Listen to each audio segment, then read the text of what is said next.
everyone. Welcome to Wellbeing Faces Live. It's great to be back this week. Apologies for not being around to deliver the event last week. As many of you may know, we were down with COVID last week, but have recovered well. Lisa, welcome to you. It's great to have you here today. It would be great for you to introduce yourself to our guests today. We're going streaming live today on LinkedIn, Facebook, and YouTube.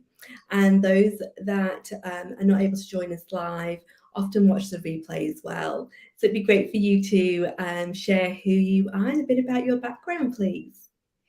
Thank you, Simi, and thank you for inviting me for today. My name is Lisa Macleod. I am a psychologist and have worked, like yourself, Simi, in this space for over 20 years now. I think that just makes us sound really old, or certainly I feel sometimes quite old when I hear that. But the reason I'm really passionate about focusing on wellbeing and performance in a workplace context is because this is where we spend the majority of our waking life, and it just makes so much sense. And for me, when I was working in clinical practice, one of the things that really stood out for me was that irrespective of the reason for the referral and the challenges that led to people knocking on my door, the psychological skills that I was teaching people to manage some of those challenges and build their resilience was really, really consistent. And I thought, if people didn't get this opportunity to access this one-on-one support, where else might they learn these skills? Because we know and we can see if these core principles are applied in a really strategic way, we can influence where we all sit on that wellbeing continuum. So we can have a really, really proactive impact on our wellbeing and hence our performance. Fantastic. Totally agree with you there, Lisa. And look, it's great to have you join us today. You and I have been working together on some really exciting work, and we'll be sharing some of that later in the live. But today's topic, as you say quite rightly, is all about well-being, and we're looking at well-being in the psychological lens and looking how it impacts on peak performance. So before we launch in, I'd love to welcome Sharon. Thank you, Sharon, for your kind comments. It's always great to have your support. For anyone else that's joined in, please let us know that you're here. Give us a wave or post a comment in the chat. And also, if you have any questions, feel free to ask away in the chat, and I'll make sure I keep an eye on that as we go along as well. So if we're thinking about well-being then, and we're talking about peak performance, when we think of low well-being, very much when we're in a sense of low well-being, it could be low energy levels. From a psychological or mindset perspective, it could be that we're feeling withdrawn, we're feeling stressed or overwhelmed, overworked. And feeling in that way over a sustained amount of time absolutely will have a negative effect on how we perform. It will impact our decision making, our clarity of thinking. It will impact the way and how often, and if we choose and wish to engage with other people and collaborate with other people. So it really has a big impact in terms of how we show up and how effective we are cognitively and physically, and also emotionally. I know that not feeling very well last week, my emotions, my mood, everything was feeling, quite low last week. And it's not a great place or state to be in when you're required to make effective, important decisions. So well-being is definitely, really clear, important. And having high levels of well-being is super paramount for peak performance. What are your thoughts, Lisa, in terms of peak performance and well-being, and when it's in a really good, positive state? Well, I guess one thing to acknowledge is what it is to be human, is that we do find ourselves at different places on that continuum at different times of the day or month or year. But there are some things that we can do to drive our well-being upwards. And we know that when we are at that end of the continuum where we're thriving and flourishing, we're actually about 30% more productive, and we're a lot more creative in our capacity to think and make really good decisions. And that relates to our cognitive capacity, which you just referred to, our energy levels, and also our moods. People want to be around us, and we can really generate a lot of creative thinking from working in collaboration with one another. So there's a huge business case. I mean, obviously, I think a lot of people would agree there's a moral case where we want to look after each other. But I think PwC have done some research in this space that have suggested that every dollar that organisations spend in building well-being has a $4 return on investment, for all the reasons I've just mentioned. We're going to get a lot more out of people. Yeah, and it's such a compelling statistic, that is. Because otherwise, if we look at the Australian figures, $12 billion dollars is spent yearly by Australian businesses because of low wellbeing, absenteeism, and not investing in managing people's wellbeing proactively. And if we look at the stats, 1 in 6 Australians will experience a mild to moderate level of stress, anxiety, or depression at any point or stage in their life. We've got to take note of those figures because Well, they're high.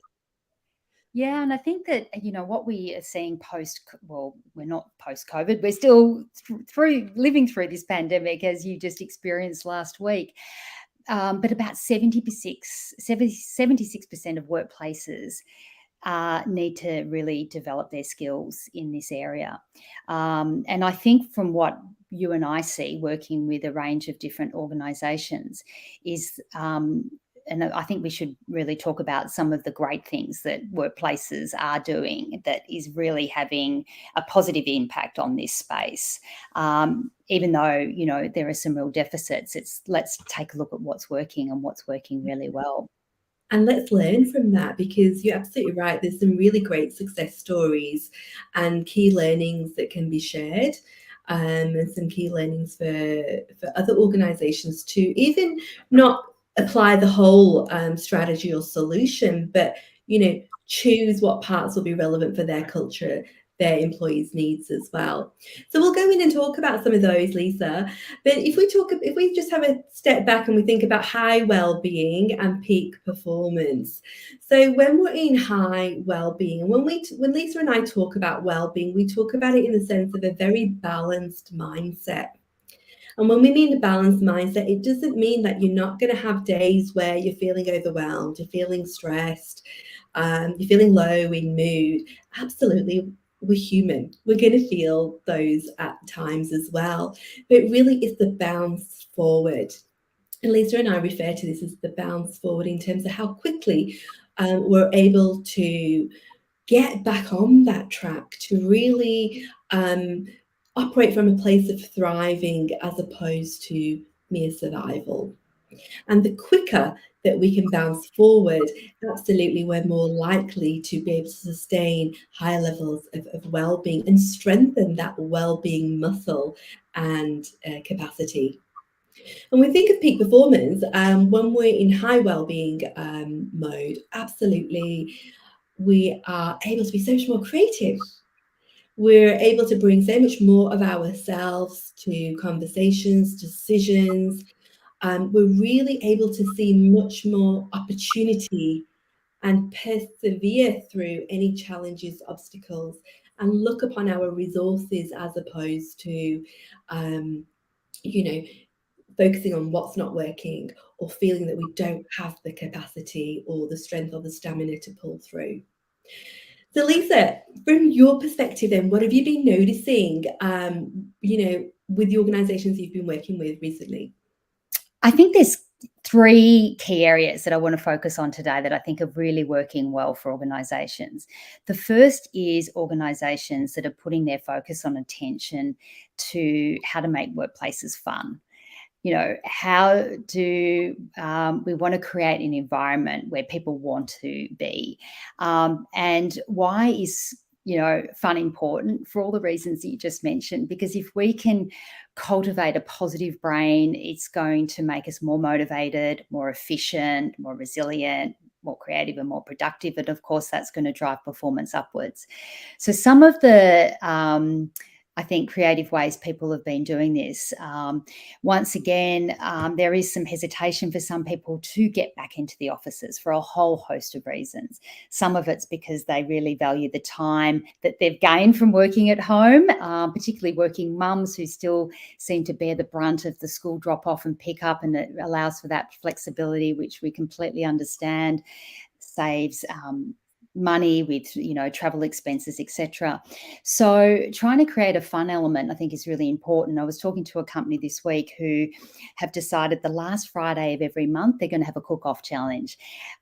They choose a different corner of the globe, and the instructions for the staff is please cook something that represents something from that region.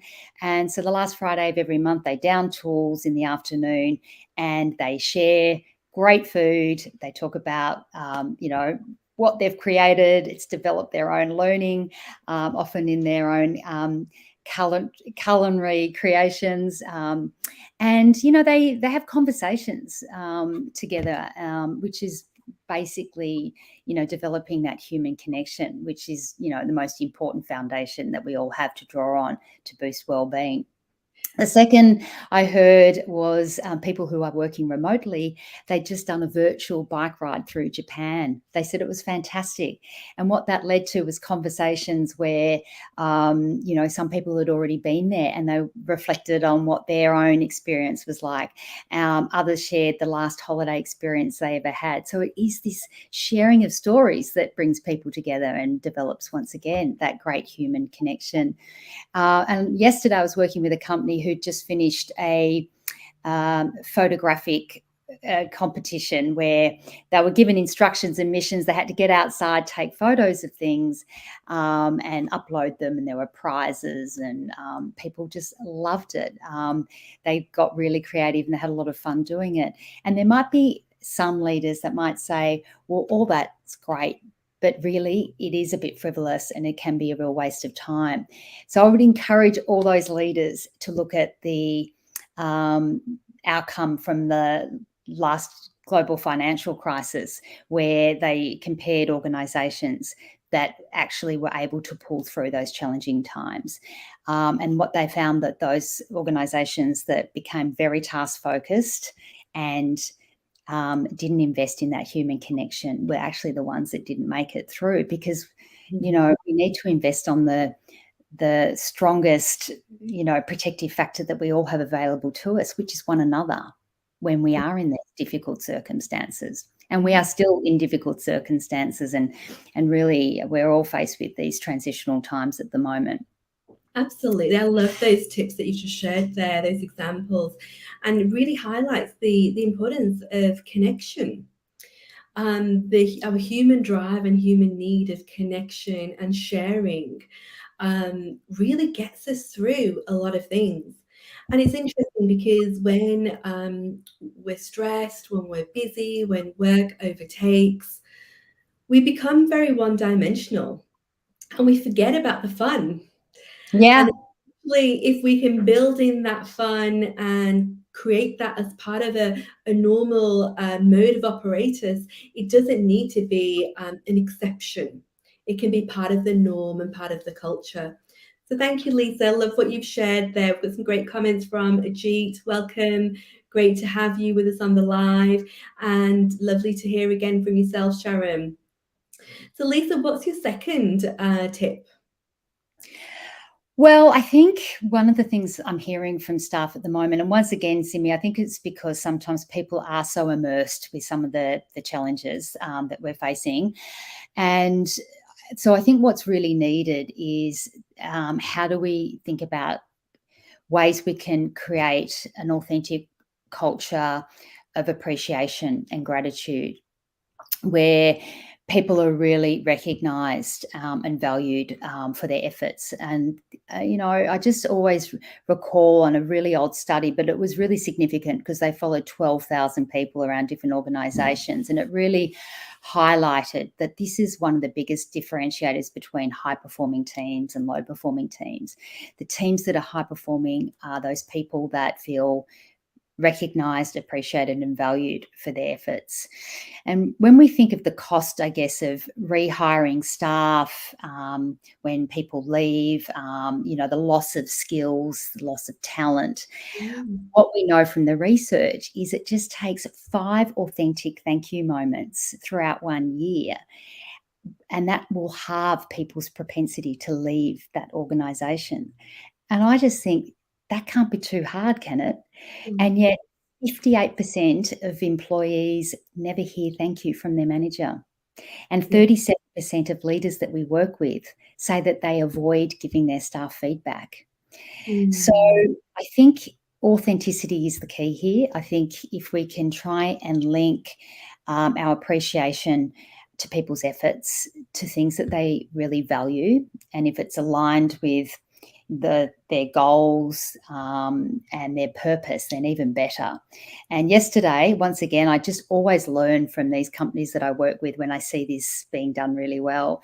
They really wanted to make a point to notice the great work that people were doing in terms of how it was aligned with their individual values and the values and the company's sort of mission and purpose. So every time they would create these opportunities, they would make sure they develop those authentic links. So, for example, they had a run of some very challenging client interactions. And it's really easy, isn't it, to get frustrated and, feel like you're sort of in a bit of a slump when you've got some of these challenges that keep cropping up. And what I heard, and this was done so authentically, was one of the leaders said to their staff member, I can really, really see the effort you're creating in this client's experience. And one of the values that this organisation has was, I want to make a positive difference in people's lives. And that was their core value. So, and they said, this experience is definitely better than their previous experience, and it's shifting their relationship with you. And we can see this as it's, showing they're actually reflecting the benefits that they're getting from all the work and the effort that you're putting in. And, just hearing that, I think, has a really profound impact for a lot of people, and it can be really transformational, and it helps people stay motivated, and it helps people persist through these challenges that we often all face throughout our working life. And Simba, you're very good at this. I mean, I was just reflecting on this early. You know that being in front of a camera is not my comfort zone. And, once again, your appreciation that you always express just helps me sit with that discomfort and say, yeah, I'm going to do this, and I think it really, we really just have to recognize what helps us all build this resilience. And we know that one of the biggest predictors is actually pushing ourselves out of our comfort zone and not backing away just so we can get that short-term benefit and avoid, obviously, the longer-term goal. Yeah. Oh, Lisa, I love all of the energy and insight that you bring. It's really, really incredible. And the stories, you make them so relatable with how you share, and it's fantastic to hear. I love what you shared with the tip of gratitude and acknowledging, because again, it's something that can be easily overlooked. We carry on to move on to the next thing. And it's easy to do that. but it's actually so much more meaningful to the receiver. And even the studies and the research shows that the person giving the acknowledgement and offering that praise as well, they benefit too. There's a Mm. release of serotonin. We It's a all feel win-win. win. And often when I'm coaching my clients too, a lot of leaders often feel that that perhaps they don't always have the time to give the feedback, or they may come in and say, oh, that person knows they're already doing a good job. And I'm So like, they think it, but they don't take the opportunity to say it, or they say it in a way that might say, "Good job." But, yeah, to spend the time expanding on what does good job mean, yeah. it just has such more, sort of profound impact on the importance, Definitely. value that someone takes from that. And it has, as you quite rightly said, it has that real key of unlocking discretionary effort. That Mhm. effort in terms of people feeling that they want to go above and beyond, they want to do more. And like you said, when the going gets tough, they've got more of a what I call kind of built up credits, that they are willing to put in that extra time, willing to step out of their comfort zone and do something that perhaps they feel a little bit uncomfortable with, but they're looking at the outcome, and they're looking at that relationship that they value, that you've invested in. So fantastic tip there. I love both of those. Is there a third one as well, Lisa, to share? Yeah, the third one, I've noticed both professionally and I guess on a personal level as well, which I wouldn't mind sharing, which is this concept we've all heard and we hear it all the time, which is the importance of failure to innovate and grow. Failure is our best teacher. We all must learn to fail to succeed. So these are the messages that we get given. We've heard them time and time again, how necessary and valuable failure can be. So you'd think that people would be embracing this and sharing stories. And I think one of the things I've noticed in working with lots of leaders is it's a lot easier to talk about failure in the abstract, but when it relates to you personally, very few leaders want to openly discuss this. And I get it. People often don't like feeling vulnerable. But I think it can have a profound impact if we do share our own personal experience, and also not try and protect people from situations where things may not work out the way they would have liked. And this is going back, reflecting on my personal observation. And some people I know will also be able to relate to this who have children. So this comes from a really good sort of perspective. I think people obviously don't want children to feel disappointment, and we don't like seeing children get upset.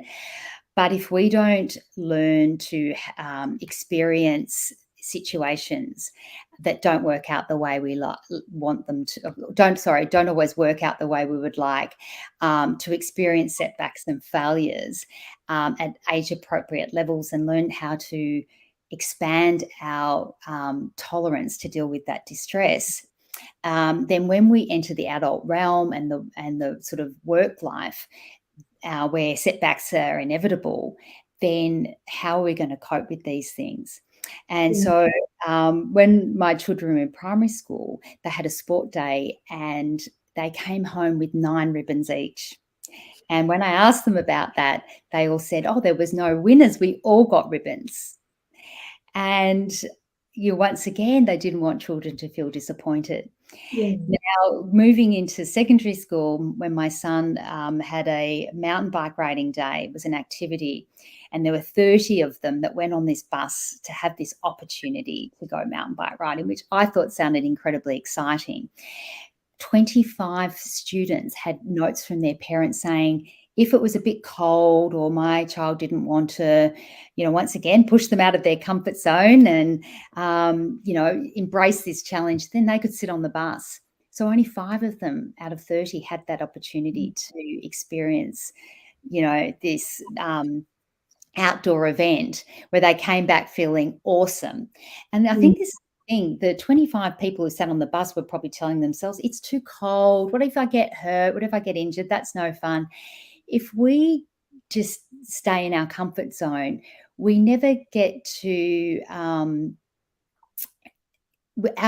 bias or our assumption, I guess, is confirmed. Mm. We never get to challenge that through Yeah. our own experience.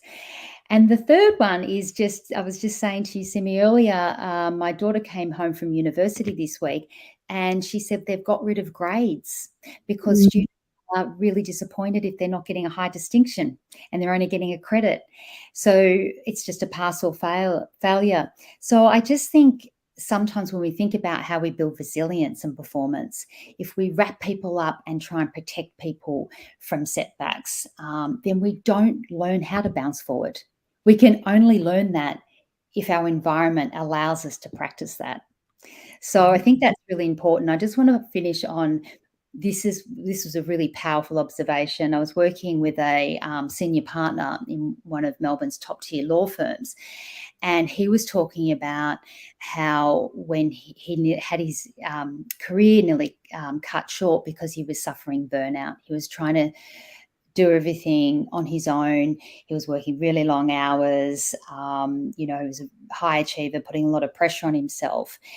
And he didn't want to acknowledge that he needed help and assistance. And as a consequence, his well-being suffered. Therefore, he was making poor decisions. He wasn't able to focus and concentrate, and he really did mess something up in a significant way. Now, moving forward, he's a role model and a mentor for many people. He's highly valued. And he recognised that a lot of the young graduates who were coming through were also experiencing low well-being, but no one was coming forward because they were worried about the implications, the stigma. What does this mean for future opportunities for my career? And he stood up and talked about his own experience of failure. He expressed that vulnerability, what he learned from that. He said, what I learned from that is that I would not be in my job if I didn't reach out and get support when I needed to. He said, we are wired to connect. We are not designed to go through life independently. And he said, so I encourage everyone to value their own self-care as a priority. And if you want longevity in your career, it's essential. So you can see how this turns things around. So these people are now reaching out, getting support when they need it, rather than, hiding behind that sense that I need to be competent and capable with everything I do. I think that if you can admit failure, you can connect with your team. If you can admit failure, you can learn from it, and that's the key, isn't it? And if you can't admit failure, you're not going to tolerate it from others, and that's the best way to kill innovation and creativity. So I think they're the three things that I've learned, over recent months, and that's from some of the great people that I've been working with, and the great ideas they have. Fantastic to hear, Lisa. So much information, so much insight there, and some really great examples.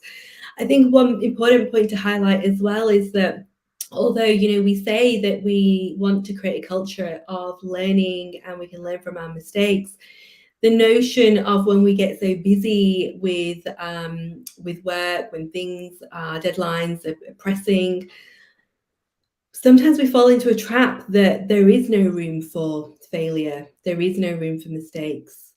And it's really ensuring that as leaders, as team managers, as bosses, we cultivate a culture whereby learning from mistakes or having that opportunity to make a mistake can be there even during those times when it's pressing and the pressure's on. So really great examples. I absolutely agree with you. We obviously as humans are all wired for connection, meaningful connection. Meaningful connection really absolutely helps us to thrive.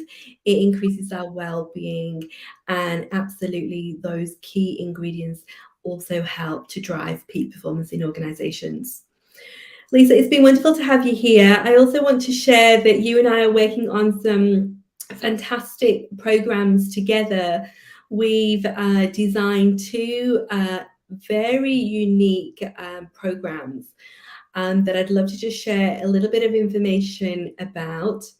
Both of these programs are really designed to unlock the psychological science behind well-being and peak performance, and are designed to equip leaders, managers, and their staff with very practical, relatable tools and strategies to really start employing to really set that culture of high well-being to achieve peak performance.